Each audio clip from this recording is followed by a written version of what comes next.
Effectivement, hier, j'ai fait un bref communiqué dont les objectifs étaient très clairs. Je crois que tout le monde a compris. Mais il y a certains qui ont demandé à mieux comprendre ce qui se passe.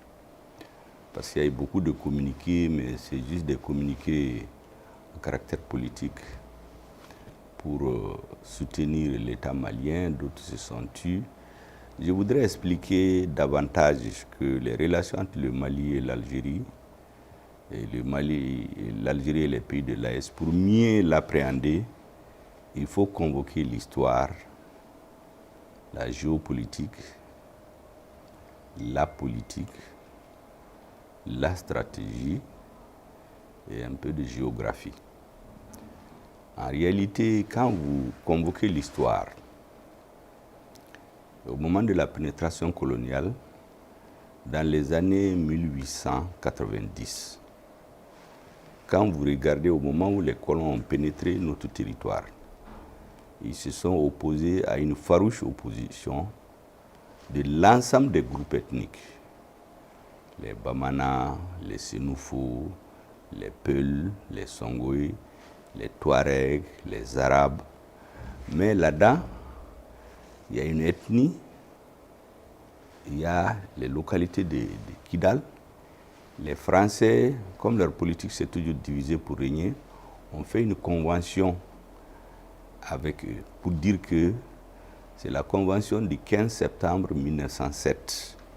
Ça s'appelle la convention de Bourem, qui est ordonnée par un militaire français qui a écrit et l'a adopté. Parce qu'il se trouve que les populations de Kidal étaient sous la domination spirituellement des Kunta et militairement des Oulimeden. Donc pour avoir une sorte d'autonomie et sortir de cette domination, ils ont conclu un accord avec l'État français à travers le militaire La Verdure, qui dit, comme je vous l'ai répété, l'Adra des Ifogas appartient désormais aux Ifogas et à ceux qu'il plaira à la France d'installer. Donc tout le monde a participé à la résistance à la pénétration coloniale, sauf ceux qui ont signé cet accord avec la France. Donc diviser pour régner, trahir, ça c'est le credo du colonisateur. Ça c'est l'histoire. Maintenant, à la même période, lorsque on s'est approché des indépendances, qu'est-ce que les Français ont fait? Dans le sud de l'Algérie, il y a ce qu'on appelle le Hogar. Les Français ont créé des milices avec des chefs qu'ils ont armés. Ils ont leurs cousins au Mali, qui étaient les Ifogas, majoritairement il y a beaucoup de populations de Kidal. Et les milices Hogar, les Français les ont utilisées d'ailleurs pour combattre le FLN, le Front de Libération Nationale d'Algérie. Mais à cette période, le Mali avait une position très claire. Je ne reviens pas tout ce qui a été fait, ça a été suffisamment dit pour ne pas insister là-dessus. En ce qui concerne l'aide du Mali à l'Algérie dans la lutte d'indépendance, c'est assez documenté. La deuxième étape, lorsque l'indépendance est imposée, vous savez, les populations du Nord, il faut connaître un peu leur mentalité, la zone Touareg. Il y a une certaine liberté spatiale. C'est difficile de les unir et de les orienter comme dans une administration verticale, ça ne marche pas chez eux. Parce que historiquement, eux-mêmes, ils sont divisés en des petits groupes à cause des... Chacun a son petit territoire. Ça, c'est leur nature. Donc, les populations de Kidal, naturellement, certains voulaient avoir la même liberté. Modibo Keïta a dit niet, on est allé à l'indépendance, maintenant tous les citoyens doivent traiter de la même manière. C'est l'une des raisons, je ne dis pas tout, de la première révolte. Parce qu'il y avait des règles qui ont été établies, protéger l'environnement, payer les droits des taxes aux Goumiers à l'État, ainsi de suite. Les populations du nord de cette partie n'étaient pas habituées à ce type de contraintes.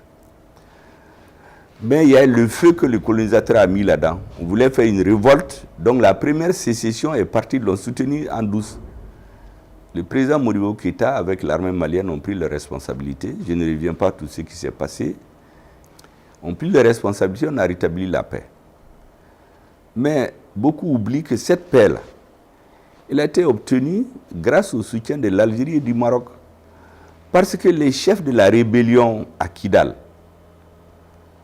parce que je rappelle qu'aucune rébellion ne peut prospérer s'il n'y a pas une zone de repli. C'est l'Algérie n'était pas dans le jeu de la France en ce moment. Le chef de la rébellion, l'Algérie l'a donné au président Modibo Keïta. Celui qui s'est réfugié au Maroc aussi, le roi du Maroc l'a donné.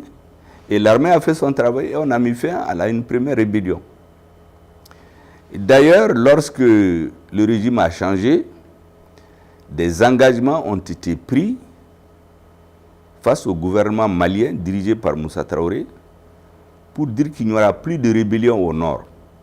C'est ainsi que le chef de la rébellion, qui était en prison ici à Bamako, a été libéré, les deux. Celui que le Maroc a arrêté, celui que l'Algérie a arrêté. Et des engagements ont été pris vis-à-vis du gouvernement malien qu'il n'y aura plus de rébellion. Donc, ceux du centre, celui qui s'est réfugié au Maroc, effectivement, il n'y a plus de rébellion ouvertement. Ceux du nord aussi, pendant des années, il n'y a pas eu de rébellion. Mais qu'est-ce qui s'est passé après? Vous savez, les relations historiques évoluent.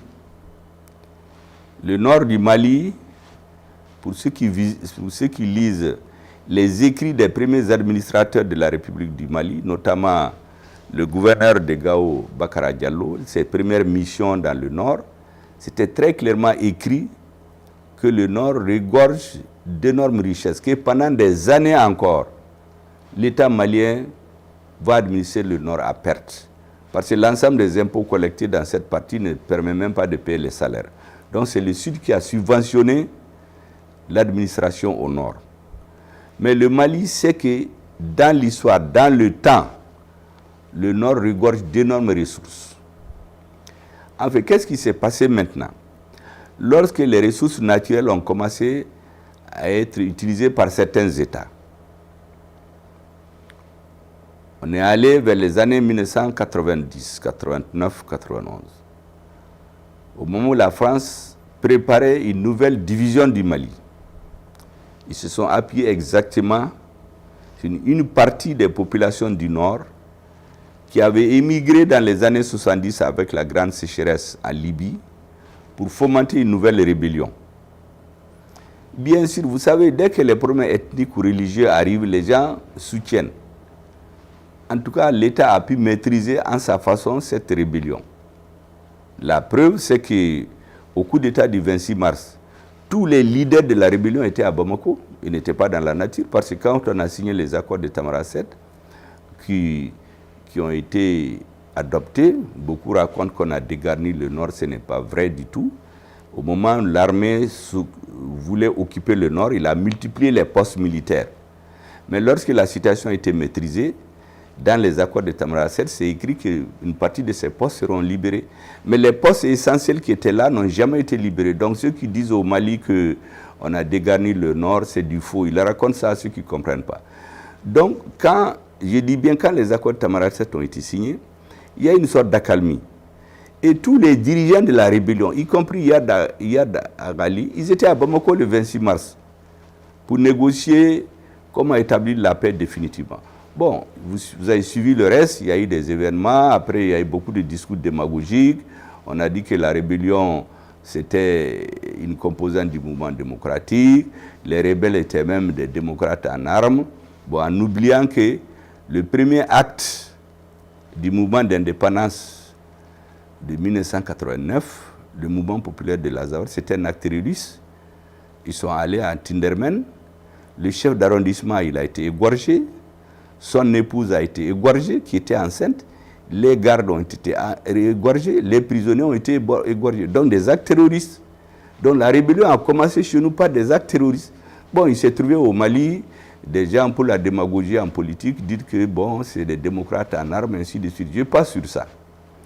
En un mot, après 1991, tout ce que l'État malien a fait, on a passé par perte de profit pour faire une nouvelle narration.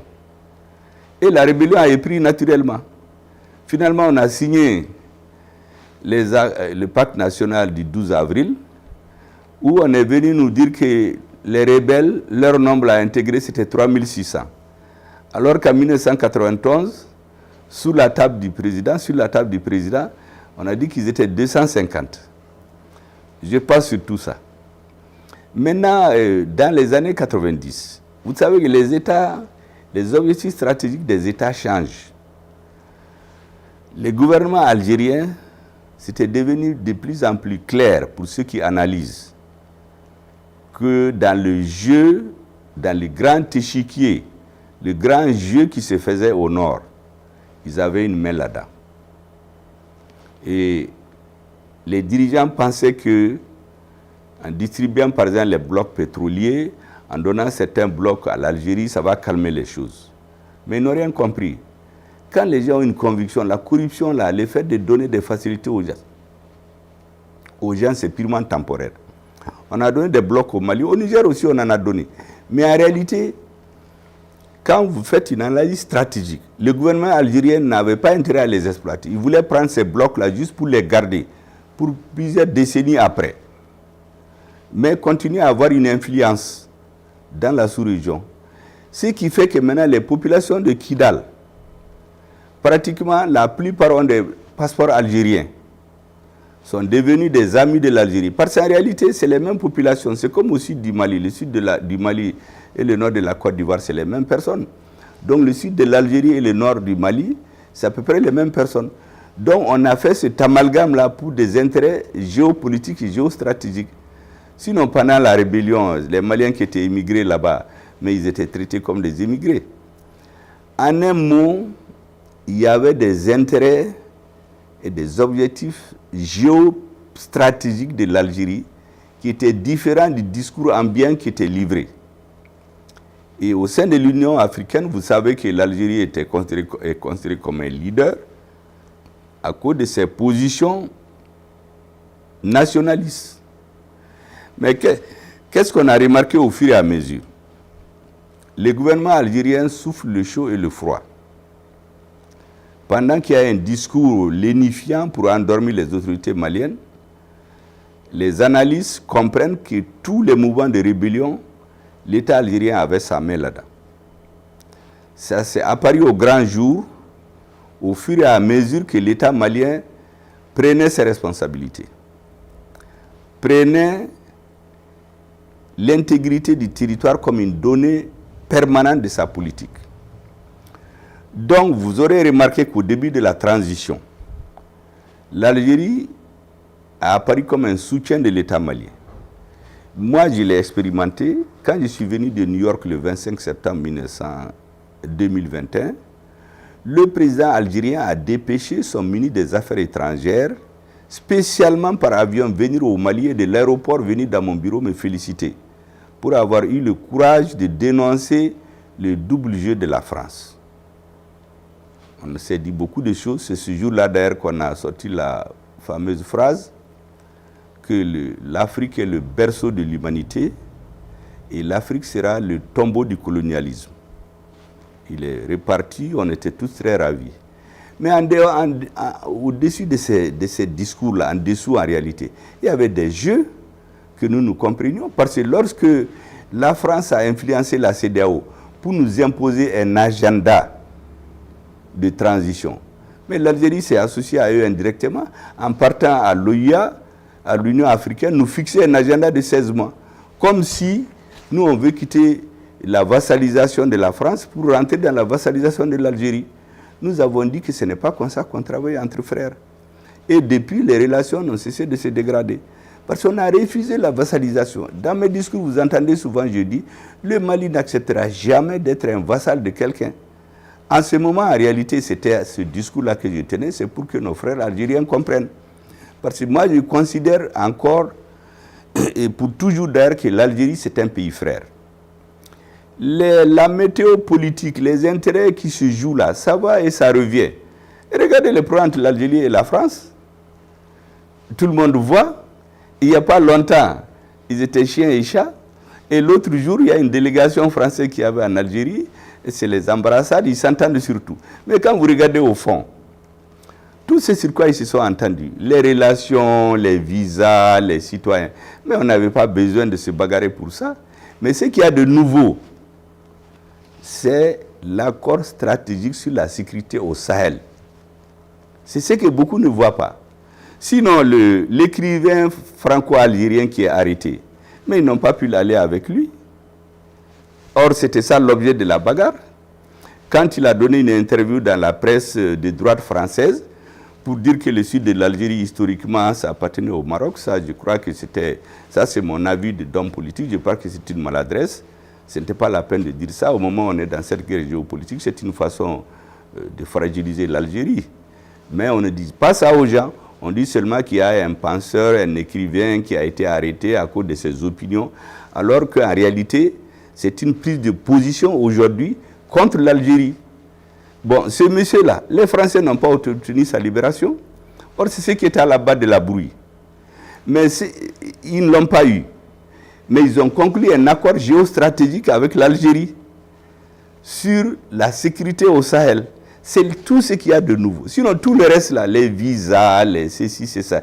Ils n'avaient pas besoin de se bagarrer pour ça, comme je l'ai dit. Est-ce qu'on peut parler de la sécurité au Sahel sans les pays de l'AES? Ce n'est pas possible. Donc, ce qu'on voit, c'est pourquoi j'ai parlé hier d'une alliance impie. L'Algérie et la France ne s'entendent que sur une seule chose pour nuire au Mali. Qu'est-ce que vous remarquez depuis quelques années? Depuis 2012, les Moujao, le premier mouvement terroriste, la plupart des gens qui l'animent, ils sont venus de la République du Sahraoui. Là, c'est sous la domination de l'Algérie. Les Moujao étaient composés essentiellement des Sahraouis. Donc, on n'est pas naïf. Moi, j'analyse tout ce qui se passe au Mali. Il y a les discours lénifiants et ce qui se fait. Ensuite, quand vous regardez les mouvements séparatistes au Mali, mais aucune rébellion ne peut prospérer s'il n'a pas de base arrière. La base arrière de la rébellion malienne, c'est l'Algérie. Personne ne peut le nier. D'ailleurs, une fois dans une réunion internationale ici, quand je n'étais pas encore Premier ministre, moi j'ai apostrophé une dame qui porte toujours le drapeau de l'Azawad dans les réunions. Moi je lui ai dit, madame, vous êtes malien. Vous avez émigré en Algérie à la suite de la première rébellion. Mais en Algérie, là-bas, vous êtes un immigré, vous n'avez rien. Mais au Mali, ici, quand vous êtes revenu, on vous a pris comme un citoyen. Vous avez des marchés, vous êtes riche, vous roulez en véhicule 4x4, vous avez une villa à Bamako, vos enfants sont dans les grandes écoles, vous arborez le drapeau de l'Azawad. Mais en Algérie, vous n'avez pas ça. Je dis donc, vous êtes malien, enlevez ce drapeau-là. Je sais qu'aujourd'hui, la rébellion est devenue un fonds de commerce pour certains intellectuels, pour certains militaires de la rébellion, pour certaines personnes. Et la rébellion, je vous assure, je l'ai toujours dit, les plus grandes victimes de la rébellion, si vous les comptez, il y a les Touaregs et les Arabes. Ce nombre de Touaregs qui sont dans les camps de réfugiés, ce nombre d'Arabes qui sont dans les camps de réfugiés, qui sont victimes des représailles, mais ils n'ont rien demandé à personne. Parce que toutes ces rébellions-là sont venues de l'extérieur, sont instrumentalisées de l'extérieur, sont soutenues de l'extérieur. Mais quand ils sont en difficulté, ils disent « ouais, nous sommes des Touaregs, des Arabes, c'est à cause de nous ». Ce n'est pas vrai. Au nord du Mali, pendant plus d'une décennie, l'ANICT, la Banque d'investissement des régions du Nord, était dirigée par un Touareg. L'ADN, l'agent de développement du Nord, pendant plus de 20 ans, c'était dirigé par un Touareg. Qui peut dire qu'on les marginalise? Mais il y a un petit groupe de gens qui font du commerce de ça. Ils vivent de ça, ils ont leur famille, ils vivent bien, quand ils ont 1 million, ils donnent 100 000 francs aux gens, on les maintient dans la précarité, on dit que c'est des bonnes personnes, et on maintient les populations du Nord. Il est grand temps que les jeunes Arabes, les jeunes Touaregs, les jeunes Peuls, les jeunes comprennent que la rébellion ne sert personne. Maintenant, quand je dis ça à cette dame-là, en fait, c'est des messages qui étaient adressés à tous ceux qui animent la rébellion. Et j'ai dit aux étrangers, sortez de nos discussions, nous allons discuter entre nous frères. Maintenant, qu'est-ce qui se passe? Quand l'armée malienne avait un projet de prendre Kidal, qu'est-ce que les services secrets français ont fait? Ils ont attaqué le bateau de Tombouctou, tué des centaines, des dizaines de Maliens. Et les mouvements armés ont endossé ce crime de terroriste-là. C'est à partir de ce jour, beaucoup de Maliens, c'est à partir de ce jour que nous avons considéré que ce sont des mouvements terroristes. Et nous avons déchiré l'accord qui a été signé à Alger, parce qu'on a compris qu'il y a une instrumentalisation en dessous. Ils se sont réfugiés dans les services secrets français d'abord, après ils se sont retrouvés en Algérie. Mais ils sont dans le sud de l'Algérie, plus les politiciens qui les ont rejoints là-bas, en train de préparer un coup contre le Mali. Quand il y a eu l'affaire de Tinzaouaten, vous avez écouté les discours des ministres algériens, qu'est-ce qu'ils ont à dire lorsque nous agissions sur notre territoire? Parce que, en réalité, ils ont donné la nationalité algérienne à tous les Maliens du Nord. Donc pour eux, c'est des citoyens. En réalité, c'est eux qui entretiennent les mouvements terroristes au Mali. Parce qu'ils ont des intérêts géostratégiques. Je vous ai parlé de l'histoire, c'est ça leur intérêt géostratégique. Ils vont conclure un accord, un partenariat sur la sécurité au Sahel. Mais la France n'est pas un pays africain. Qu'est-ce qu'elle vient faire un accord avec l'Algérie? L'Algérie et la France ne s'entendent, comme vous avez vu dans ces partenariats impies, que contre le Mali, contre l'AES, contre les pays du Sahel. On a oublié de les dénoncer. Les discours seulement des dirigeants algériens montrent clairement leur intention. On n'a pas besoin d'ailleurs de ces invectives que les uns et les autres se lancent. Donc, nous avons une analyse très claire. Moi, ce que je veux dire aux amis algériens, l'Algérie et le Mali, je le précise bien, sont des frères, pas seulement des amis. Et les frères, on ne les choisit pas. On peut choisir ses amis. Donc, le Mali et l'Algérie sont condamnés à être des partenaires. Si ce n'est pas aujourd'hui, c'est demain. Aujourd'hui, il y a un jeu malsain, géostratégique, où ils mettent la veste de la France pour venir nous menacer, nous baga, comme on dit en Bamana. Ça ne va pas marcher. Moi, je pense que l'Algérie a suffisamment de problèmes internes. Au sud de l'Algérie, il y a les mêmes situations des populations qui estiment qu'ils sont brimées. D'ailleurs, les Hogara et les autres, ils ne peuvent pas parler seulement, parce que là-bas, on ne parle pas de négociations avec les terroristes. Quand il y a eu les terroristes en Algérie, qui a négocié? Ils les ont matés d'abord. C'est lorsque le rapport des forces a changé qu'ils sont venus négocier. Et quand il y a eu, il y a quelques années, l'attaque d'une base de gaz là, mais le gouvernement algérien n'est pas rentré dans les négociations, ils ont tué tout le monde. Pourquoi ils sont là toujours à nous inoculer ce virus du défaitisme? Ah, il faut négocier alors que vous entretenez les terroristes en douce. Mais nous, notre gouvernement a pris ses responsabilités et vous avez écouté le discours du chef d'état-major de l'armée malienne, Diarra, que je félicite parce qu'il a donné clairement ce que les Maliens veulent. Nous n'accepterons plus d'être un vassal de quelqu'un. Et je dis aux camarades, aux frères algériens, nous ne pouvons pas quitter la tutelle de la France, la vassalisation de la France, pour être des vassaux de l'Algérie ou d'un autre pays. Même s'ils font des partenariats avec les Français contre nous, ce partenariat n'a pas d'avenir. Il faut venir avec nos frères. Nous parlons ensemble de la situation au nord, comment on doit faire pour ramener la paix. Les populations du nord, personne n'a jamais dit qu'ils ne sont pas maliennes. Mais ce que nous n'accepterons pas, c'est diviser notre pays ou créer ce faux problème ethnique dans notre pays, les Touaregs, les Arabes, alors que ça ne profite qu'à certaines personnes. Dans le sud de l'Algérie, comme je l'ai dit, nous on ne se mêle pas de leurs affaires, mais nous savons ce qui se passe là-bas. Maintenant, ils essaient de les relations entre les Hogars et les Ifogas, que c'est des amis. Mais il y a 60 ans, c'était le contraire. Je crois que vraiment, au-delà de tout ce brouhaha politique qu'il y a, l'Algérie et le Mali doivent revenir à la raison. Disons l'Algérie. Parce que nous ne provoquons personne. Et regardez seulement nos relations. Pourquoi je vous ai parlé d'histoire. Je vous parlais de géostratégie. Maintenant, je vous parle de géopolitique un peu. Lorsque dans les années 80, à cause de l'affaire du Sahara occidental, le Maroc a quitté l'Union africaine, l'OIA, parce que tous les Africains se sont mis contre. Est-ce que vous savez que le Maroc a coupé ses relations diplomatiques avec tous les pays africains, sauf le Mali? Beaucoup ont dit, mais pourquoi? Le président, le roi du Maroc, le roi Hassan II, il a fait de la géopolitique avec des racines historiques. Il a dit que les relations avec le Mali ne sont pas les mêmes qu'avec les autres pays. Il sait que dans l'histoire, nous étions liés par les racines. Et il n'a pas rompu les relations avec le Mali. On a continué comme si de rien n'était. Le gouvernement malien aussi, dirigé par le président Moussa Traoré, a dit qu'on a des principes intangibles dans notre politique, depuis le président Modibo Keïta. nous soutenons toujours les mouvements de libération nationale. Et nous ne pouvons pas cautionner le fait qu'un pays occupe un autre. Ça, c'était il y a plusieurs décennies. Ces relations ont continué jusqu'à ce qu'elles se soient normalisées. Mais aujourd'hui, beaucoup s'étonnent. Le Maroc n'est jamais rentré dans l'invective contre le Mali. Il faut que les Algériens comprennent. Les invectives, les complots contre le Mali, le Niger, ça ne leur apportera rien sur le long terme. Les Français veulent juste les utiliser dans leur combat contre nos gouvernements. Il ne faut pas que l'Algérie rentre dans ça.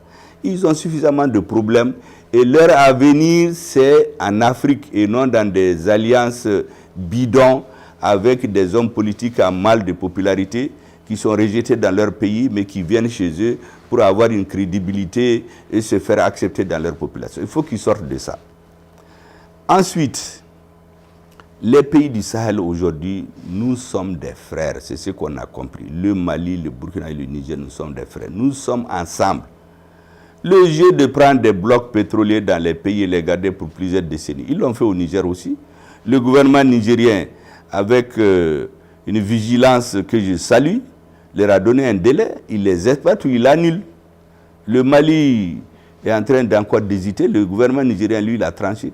Je félicite nos gouvernements d'avoir agi ensemble. Vous savez que depuis le 11 juillet, malgré toutes les attaques contre ma personne, j'avais dit ici qu'il faut qu'on travaille désormais en mode 3D.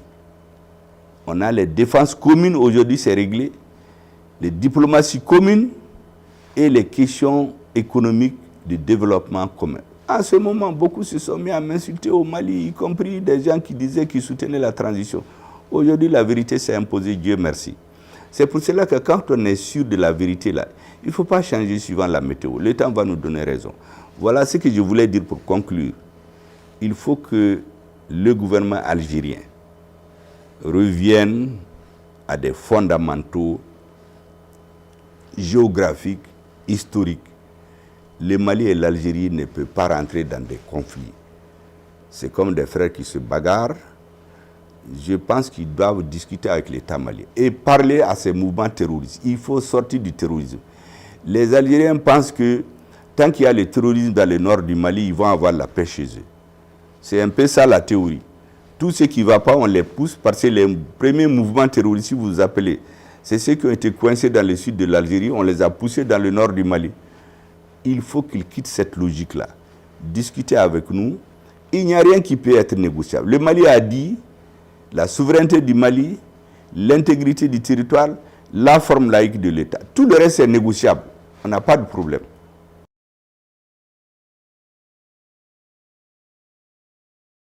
Vous savez, j'ai expliqué que les problèmes ethniques, les problèmes religieux sont toujours dangereux d'en parler sur le plan politique. Parce que dès que vous rentrez dans les débats à caractère ethnique ou religieux, c'est la passion qui domine les débats. La raison va au second plan. C'est d'ailleurs pour cela que moi, je n'ai jamais été partisan des politiciens, des hommes politiques, disons, qui veulent s'impliquer dans les mouvements religieux, les problèmes ethniques.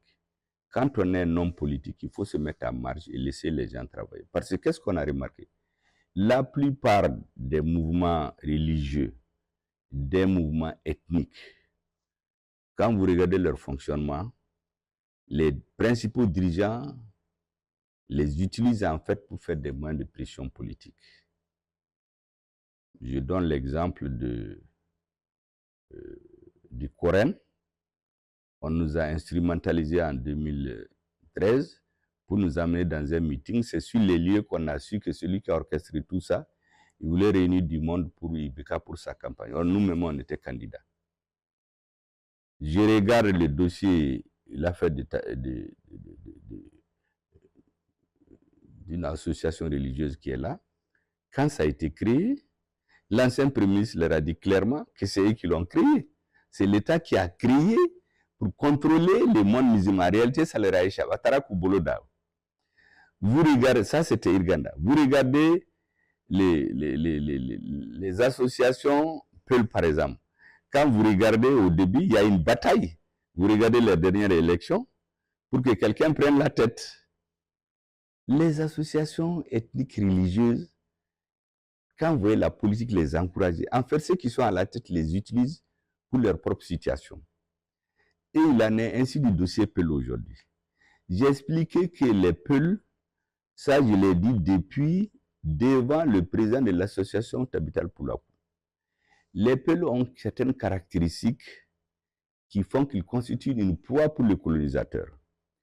D'abord, c'est un peuple très fier, réfractaire à la suggestion.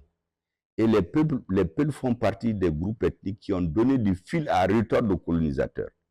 Donc, ils savent que quand les Peuls se révoltent, c'est difficile de les maîtriser. Donc, quand vous les mettez dans une lutte, dans votre lutte, ça vous fait des combattants à moindre prix. Donc, qu'est-ce qu'ils font? On révolte les Peuls, on les met dans le combat contre les États. Ça facilite. Parce que les Peuls ont cette autre caractéristique, ils sont très répandus. De l'Afrique centrale jusqu'à l'Ouest. Au Mali, vous ne pouvez pas trouver une famille où il n'y a pas de Peuls. J'ai donné l'exemple au Mali, je ne reviens pas sur tout ça. La plupart des dirigeants politiques, ils ont dit sans Peuls. Donc on ne peut pas venir nous dire qu'il y a une armée qui combat les Peuls. Mais qu'est-ce qui se passe? C'est que le colonisateur a utilisé la question Peul pour instrumentaliser les gens. Et il y a des politiques qui tombent là-dedans. J'ai donné le cas d'un pays africain ici, dans la lutte contre ses opposants politiques qui étaient majoritairement des Peuls. Il a commis l'erreur de stigmatiser tous les Peuls. Et les gens lui en ont gardé la rancune. Le jour où il est mort, je vous ai dit qu'il y a des Peuls qui ont dansé. Donc c'est la même chose ici. Vous regardez par exemple les présidents de certains pays voisins, des pays africains qui sont d'origine Peul. Mais ils sont tombés dans le piège.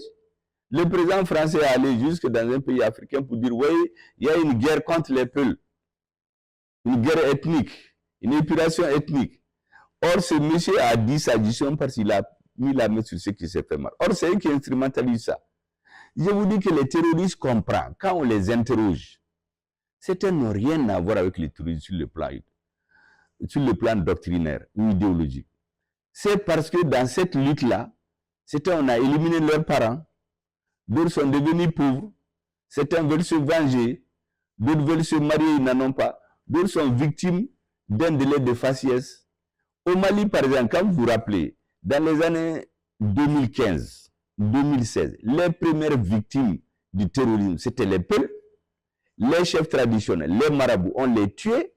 Les premiers grands mouvements des Peuls et des Dogons, c'était en 2015, 2016, ils ont été jusqu'au Burkina. Tabita, Irganda et Guina Dogon sont allés chez eux au Burkina pour les écouter. Et ils sont revenus, ils ont rendu compte à l'État. Au lieu de prendre ses responsabilités, on est allé investir dans des milices. Quand un État se met derrière les milices, ses dirigeants ont failli.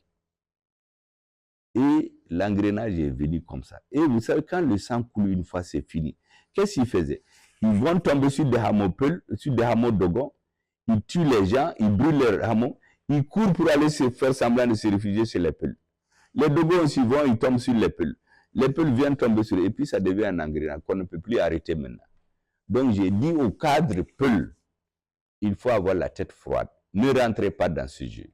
Il y a des jeunes, quand on tue effectivement, quand on tue votre parent, votre frère, on vous dit, quelqu'un va vous chuchoter à l'oreille que c'est pour des raisons ethniques. Vous rentrez dans la lutte.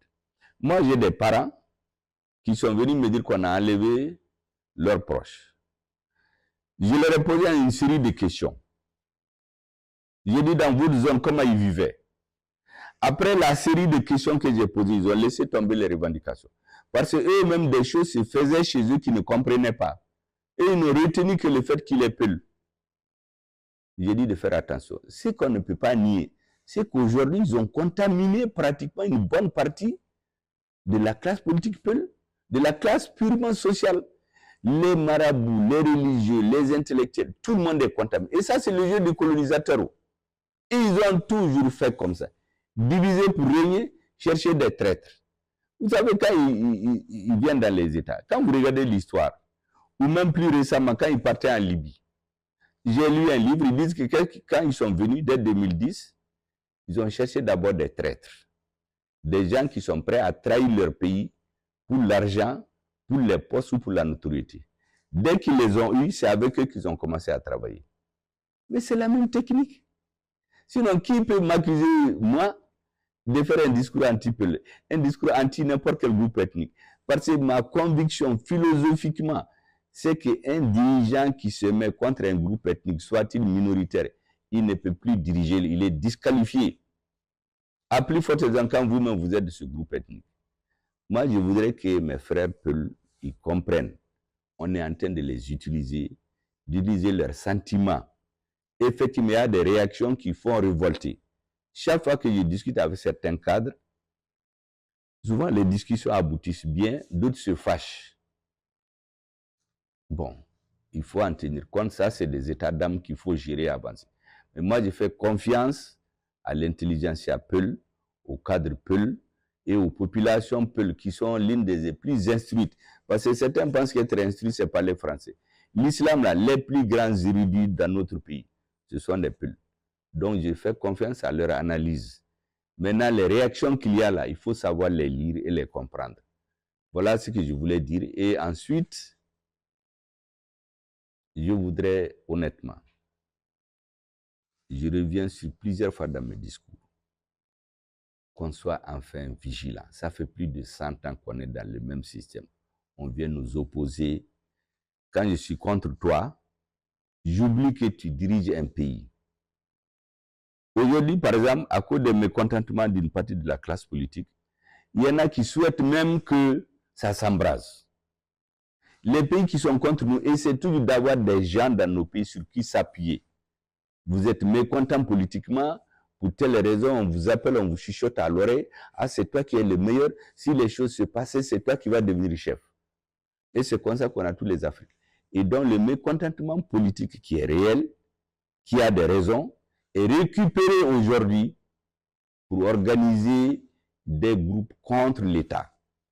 Même les pays voisins sont là-dedans. Je vous dis que les terroristes, lorsque nous avons disqualifiés, ils se sont retrouvés en Algérie. Et là-bas aussi, il y a des Maliens qui les ont rejoints. On ne peut pas continuer cela. J'appelle donc tout le monde à l'union sacrée pour sauver notre pays. C'est la chose la plus sûre qui nous reste. Et lorsque notre pays est sauvé, toutes les autres discussions, tous les autres débats vont se faire. Voilà ce que je voulais dire. Et salut au pays de l'AES encore. Je voudrais saluer leur courage et renforcer leur unité. C'est dans ça qu'il y a notre force.